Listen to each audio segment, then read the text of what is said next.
कि प्रेम यादव का घर बन जाएगा, मगर भारतीय जनता पार्टी जो जाति की राजनीति कर रही है इसको बंद कर दे, नहीं परिणाम बहुत बुरा होगा।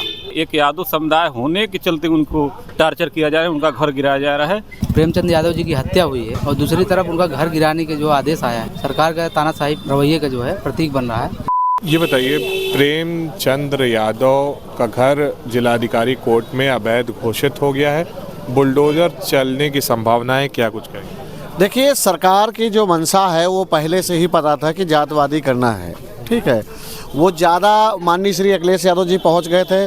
बाकी वहां पर जिस तरह से समाजवादी पार्टी लाल झंडा लगाकर टोपी लगाकर झंडा लेकर जा रहे थे वहां पे, तो सरकार कहीं ना कहीं घेराव में आ गई थी, इसलिए उसको जल्दबाजी में फैसला लेना पड़ा था, स्टे दिलवा दिया था।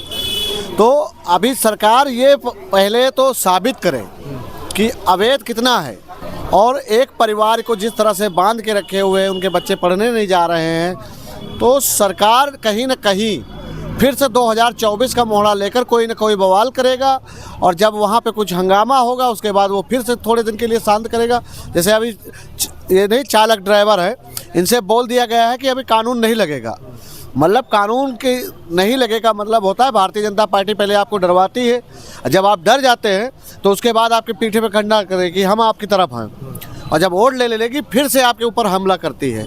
तो ये तोड़ मरोड़ बार बार करती रहती है भारतीय जनता पार्टी। इसलिए भारतीय जनता पार्टी के जितने भी नेतृत्व में हैं, मैं उनसे कहना चाहता हूं, अगर प्रेम यादव का घर तुड़वाएंगे तो हम लोग पूरा यादव समाज नहीं, हर समाज के वर्ग से लेकर चाहे एक रुपया ले, प्रेम यादव का घर तो बन ही जाएगा। पहले भी ऐलान किए थे, हम भी अभी कर रहे हैं कि प्रेम यादव का घर बन जाएगा, मगर भारतीय जनता पार्टी जो जाति की राजनीति कर रही है इसको बंद कर दे, नहीं परिणाम बहुत बुरा होगा। बुलडोजर नहीं, उस पर बुलडोजर चलेगी तो जनहित तो माफिया है नहीं। एक तो जनप्रतिनिधि थे, जनता के सेवक थे, गरीब के आवाज़ थे। बाकी ऐसा होगा तो भाई जिलाधिकारी न जाने कहाँ किस दबाव से ऐसा किए होंगे।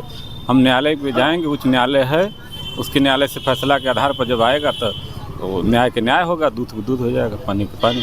ऐसा नहीं है। प्रेमचंद यादव एक प्रतिनिधि थे, उसको नाजायज उनका भी हत्या हो गई, दोनों पक्ष में दोष है, और अवैध घर नहीं है। इसके एक यादव समुदाय होने के चलते उनको टार्चर किया जा रहा है, उनका घर गिराया जा रहा है, और घर में कोई दोष नहीं है।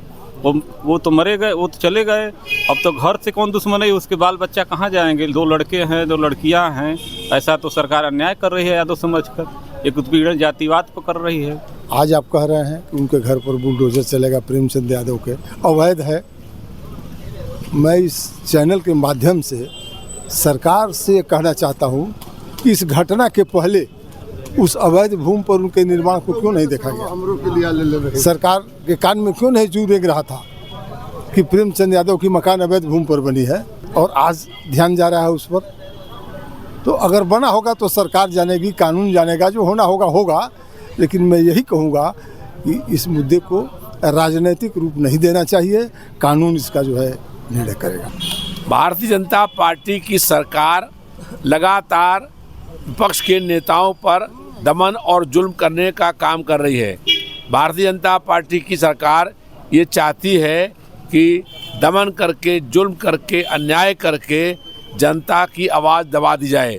लेकिन हम लोग भारतीय जनता पार्टी के प्रदेश के मुख्यमंत्री के जो बुलडोजर है उसे डरने वाले नहीं हैं। हम भारतीय जनता पार्टी के खिलाफ हर स्तर पर संघर्ष करने का काम करेंगे।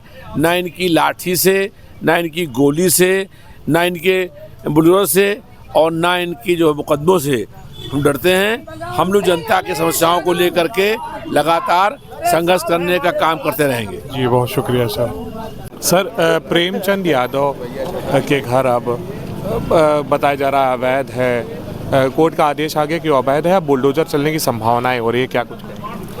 आप पूरे उत्तर प्रदेश का सर्वे करा लीजिए, सबसे ज़्यादा भारतीय जनता पार्टी के जहां वो कारोबार कर रहे हों या उनके मकान हों, सबसे ज़्यादा अवैध उनके मकान मिलेंगे, उनके कारोबार की जहां मिलेंगे। लगातार उत्तर प्रदेश के अंदर लूट घसोट असंवैधानिक तरीके से भारतीय जनता पार्टी के नेता लोग कर रहे हैं, और इस पर कोई अंकुश लगाने वाला नहीं है।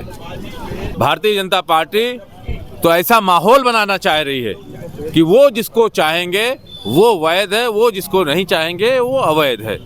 तो ये जनता सब देख रही है।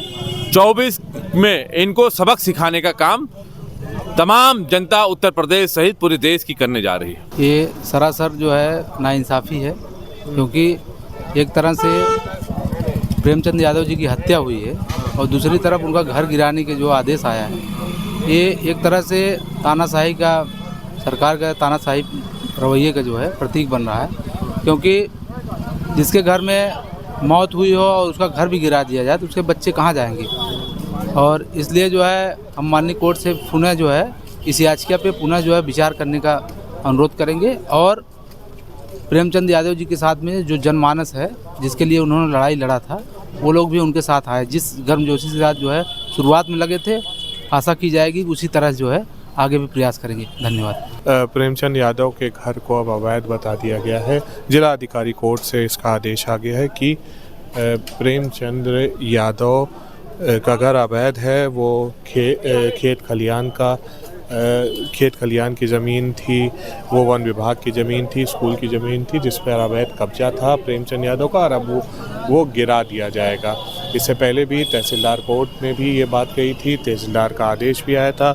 उसके बाद हाई कोर्ट में इसकी अपील की गई, हाई कोर्ट से 15 दिन का स्टे लगा और ये कहा गया कि इसको देवरिया जाकर अपील किया जाए। देवरिया में फिर से ये केस चला, जहाँ पर बताया गया कि जिलाधिकारी कोर्ट पे यह आदेश हुआ कि वो अवैध है।